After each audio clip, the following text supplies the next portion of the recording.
சுமார்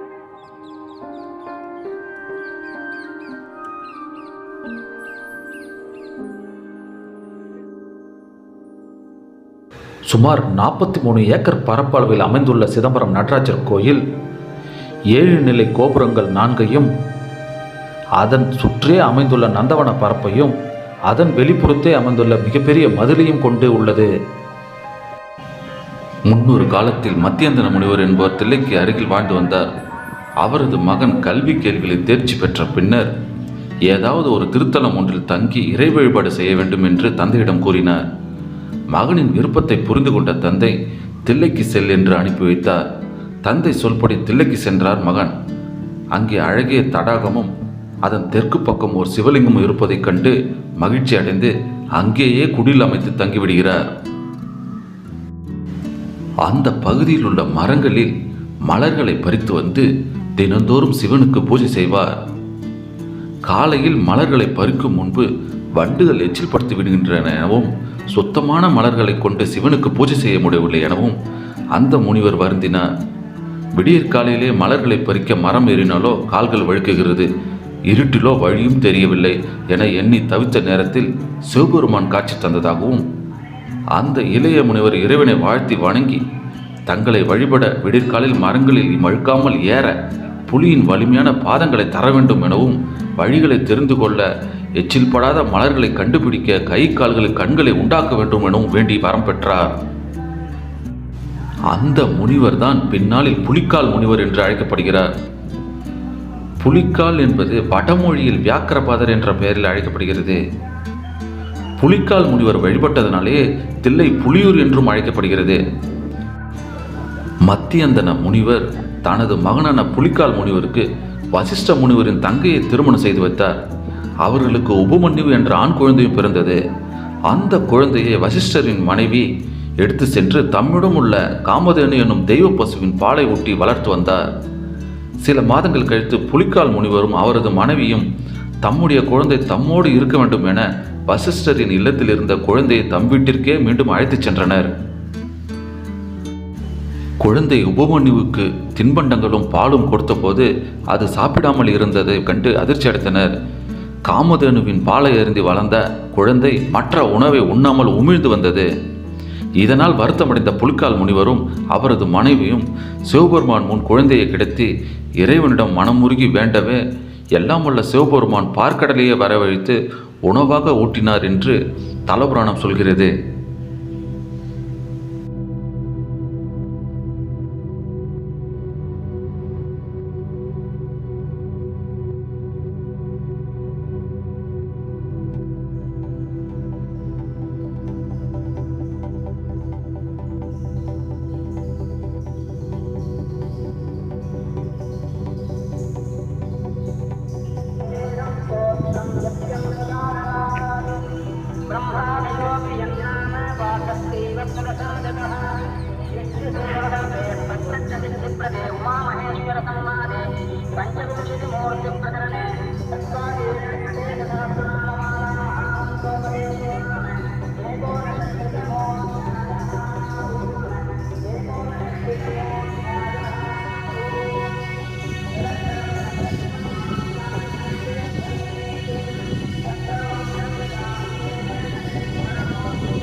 நாம் பார்க்கும் இந்த பொற்கூரை 9ஆம் நூற்றாண்டில் பராந்தக சோழனால் வேயப்பட்ட பொற்கூரை இல்லை. 17ஆம் நூற்றாண்டில் சாம்போஜி என்னும் மராட்டிய மன்னனால் வேயப்பட்ட பொற்கூரை தான் இது. அப்படியானால் பராந்தக சோழனால் வேயப்பட்ட பொற்கூரை எங்கே சென்றது? வாருங்கள் பார்ப்போம். கிபி 1311ஆம் ஆண்டு அலாவுதீன் கில்ஜியின் படைத்தலைவரான மாலிக் கபூர் தலைமையிலான ஒரு படை மதுரை பாண்டிய நாட்டை தாக்கியது. யானைகள், குதிரைகள், தங்கம், வைரங்கள் என எல்லா விதமான செல்வங்களையும் கொள்ளையடித்தனர். போரில் பாண்டிய மன்னன் தோல்வியுற்றாலும் மாலிகாபுரிடம் சிக்காமல் கொள்ளிடம் நதிக்கரையோரம் இருக்கும் வனாந்தர பகுதியில் பாண்டிய மன்னன் தலைமறைவானான். பாண்டிய மன்னனை பிடிப்பதற்காக மாலிகாபூரும் அவனது படைகளும் இருந்து அங்கே சென்றன.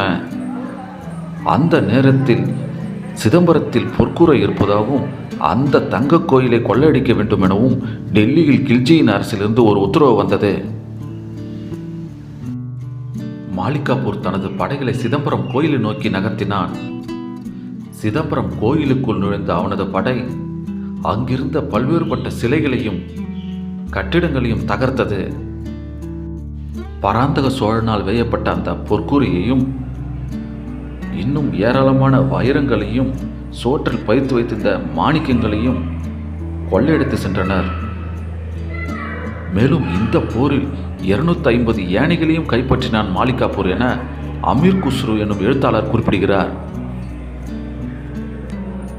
சிதம்பரம் நடராஜர் கோயிலில் பராந்தக சோழனால் வேயப்பட்ட பொற்கூரையை மாலிகாபூர் தான் கொள்ளையடித்தான் என்பது வரலாற்று ஆய்வாளர்களின் கருத்தாக இருக்கிறது. 14 மற்றும் 17ஆம் நூற்றாண்டுகளில் இஸ்லாமியர் படையெடுப்பின் போது சிதம்பரம் நடராஜர் கோயில் பெருத்த சேதத்தை கண்டது. சிதம்பரம் நடராஜர் சிலையை எதிரிகள் சிதைத்து விடுவார்களோ என்று பயந்து தில்லைவாழ் அந்தணர்கள் அந்த நடராஜ சிலையை ஒரு மரப்பெட்டியில் வைத்து மூடி எதிர்பட்ட சிற்றூர் ஒன்றில் ஆள் நடமாட்டமில்லாத ஒரு புளியந்தோப்பில் புளிய மர பொந்தில் அடைத்தனர். சில ஆண்டுகள் கழித்து பதுக்கி வைக்கப்பட்டிருந்த நடராஜரை திரும்பவும் கண்டுபிடித்து சிதம்பரம் நடராஜர் கோயிலுக்கு கொண்டு வந்தது தனி வரலாறு. 17ஆம் நூற்றாண்டில் அவுரங்கசீப்பின் படையெடுப்பின் போதும் சிதம்பரம் நடராஜ சிலை திருவாரூரில் பாதுகாப்பாக வைக்கப்பட்டு பின்னர் சிதம்பரம் திரும்பியதாகவும் சொல்லப்படுகிறது.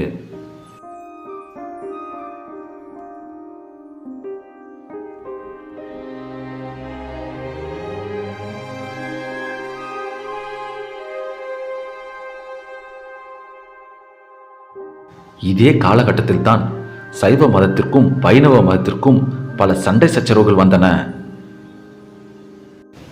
கிபி 8ஆம் நூற்றாண்டில் நந்திவர்ம பல்லவன் ஆட்சியில் சிதம்பரம் நடராஜர் கோயிலின் 2ஆம் பிரகாரத்தில் கோவிந்தராஜ பெருமாளை பிரதிஷ்டை செய்தான். அப்போதைய காலகட்டத்தில் சிதம்பரம் நடராஜர் கோயிலின் 2ஆம் பிரகாரத்தில் சிறு திண்ணை அளவு இடம்தான் கோவிந்தராஜ பெருமாளுக்கு ஒதுக்கப்பட்டு பூஜை செய்யப்பட்டு வந்தது. சிதம்பரம் நடராஜர் கோயில் சிவனுக்கென்று உருவான ஒரு தலம். அந்த சிவத்தலத்தில் கோவிந்தராஜ பெருமாளை பிரதிஷ்டை செய்து நந்திவர்ம பல்லவன் சைவ வைணவ போரை தொடங்கி வைத்து விடுகிறான். அதன் பின் ஆண்டுகள் சில கழிந்த பின்பு வைணவ வழிபாடு செய்பவர்கள் சிதம்பரம் நடராஜர் கோயிலில் வழிபாட்டு முறையிலும் நிர்வாக முறையிலும் திருவிழாவிலும் தலையிட்டு சில தொல்லைகள் கொடுத்ததாக சொல்லப்படுகிறது. அதன் காரணமாகவும் பல சண்டைகள் சிதம்பரம் நடராஜர் கோயில் நடந்தன. இந்த சம்பவங்களை கண்டு மனம் பொறுத்து கொள்ள முடியாத 2ஆம் குலோத்துங்க சோழன் சிதம்பரம் நடராஜர் கோயிலிலிருந்து கோவிந்தராஜ பெருமாள் மூர்த்தியை அகற்ற வேண்டும் என உத்தரவு போட்டான். இந்த செய்தியை கவி சக்கரவர்த்தி ஒட்டக்கூத்தர் தாம் எழுதிய தக்காயபாரணி நூலில் குறிப்பிட்டுள்ளார். 2ஆம் குலோத்துங்க சோழன் தில்லை கோயிலில் இருந்து திருமால் மூர்த்தியை அப்புறப்படுத்திய அந்த செயலை பிற்காலத்தில் வைணவர்களால் எழுதப்பட்ட திவ்ய சூரிசரிதம், கோயிலொழுகு முதலான நூல்களில் மிகைப்படுத்தி கூறி கிருமி கண்ட சோழன் என இழிவாக பேசி பல பழிகளையும் சுமத்தினார்கள். அதில் உண்மை இல்லை என்பது வரலாற்று ஆசிரியர்களின் கூற்றாகும். கிபி 16ஆம் நூற்றாண்டில் சிதம்பரம் நடராஜர் கோயிலுக்கு மற்றொரு சோதனை வந்தது. விஜயநகர பேரரசு ஆட்சியில் இருந்தபோது கிருஷ்ணப்ப கொண்டப்ப நாயக்கன் என்னும் ஒரு மன்னன் சிதம்பரம் நடராஜர் முதல் பிரகாரத்திலேயே கோவிந்தராஜர் பெருமாளின் சந்நிதியை அமைக்க தொடங்கினான். தில்லைவாழ் அந்தணர்களும் சைவ சமய பக்தர்களும் எவ்வளவோ சொல்லியும் கேட்காமல் வேலை தொடங்கப்பட்டது. தில்லைவாழ் அந்தணர்கள் கோபுரத்தின் மேல் ஏறி ஒருவர் பின் ஒருவராக மேலிருந்து கீழே குதித்து தற்கொலை செய்தனர். இவ்வாறு 21 உயிர்கள் பலியிடப்பட்டது. வைணவ மதத்தை பரப்பும் நோக்கத்தோடு பல்லவ மன்னன் தில்லை கோயிலில் பல பழமையான ஆலயங்களை இடித்தும் பெருமாள் சந்நிதியை விரிவுபடுத்தியுள்ளான். பின் நாட்களில் கிபி 1862இல் வைணவர்களுக்கும் தில்லைவாழ் அந்தணர்களுக்கும் ஓர் உடன்படிக்கை ஏற்பட்டது.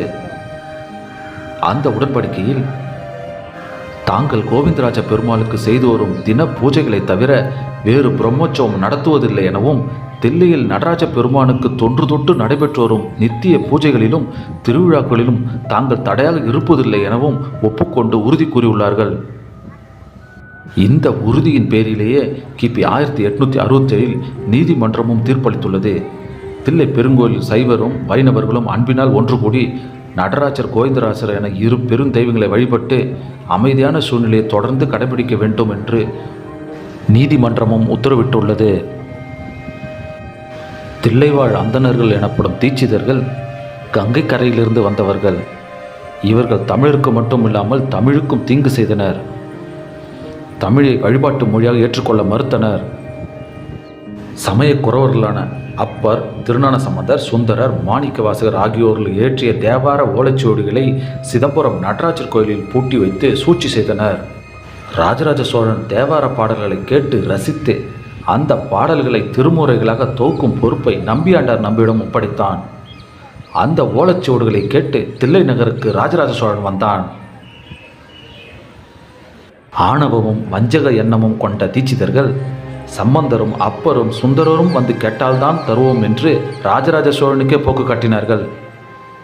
தில்லை அந்தணர்களின் தந்திரங்களை புரிந்து கொண்ட ராஜராஜ சோழன் அப்பர், திருஞான சம்பந்தர், சுந்தரர் ஆகியோரின் சிலைகளை செய்து சிதம்பரம் கோயிலுக்கு கொண்டு வந்து ஓலைச்சுவடுகளை கேட்டான்.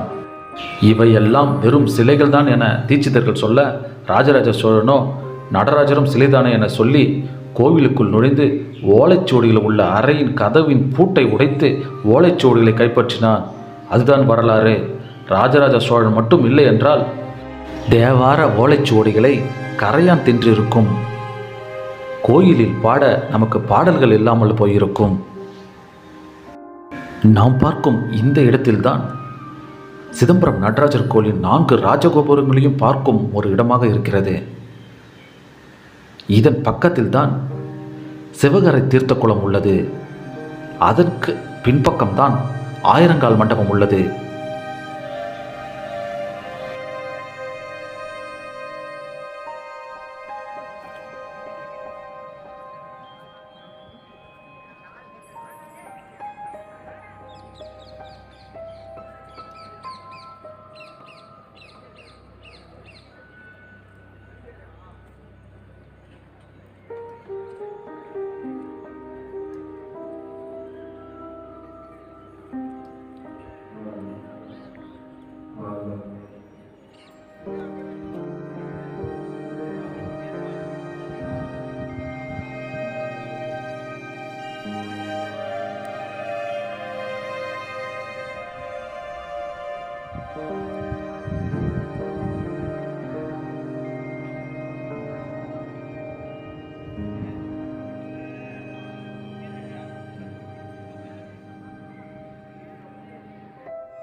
ஆறுமுகசாமி என்னும் ஓதுவார் சிற்றம்பலத்தில் தேவார பாடல்களை பாட அனுமதி கேட்டார். அனுமதி தராததால் அவர் அனுமதியை மீறி உள்ளே சென்று பாட முனைந்தார். அவர் மீது தில்லை தீட்சிதர்கள் தாக்குதல் நடத்தினார்கள். அதனால் போராட்டம் வெடித்தது. தமிழ் கடவுளான சிவனுக்கு தமிழில் வழிபாடு நடத்த தடையா? தடையை உடைப்போம், தமிழர்களாக திரள்வோம். தமிழை தீட்டு மொழி என்று சொல்லும் தில்லைவாழ் தீட்சிதர்களை தமிழுக்கு அடிபணி வைக்கும் காலம் விரைவிலே வரும். நன்றி, வணக்கம். இந்த வீடியோ உங்களுக்கு பிடிச்சிருந்தால் லைக் பண்ணுங்கள், கமெண்ட் பண்ணுங்கள், ஷேர் பண்ணுங்கள். மறக்காமல் நம்ம தமிழ் மோட்டிவேஷன் வேர்ல்டு சேனலை சப்ஸ்கிரைப் பண்ணுங்கள்.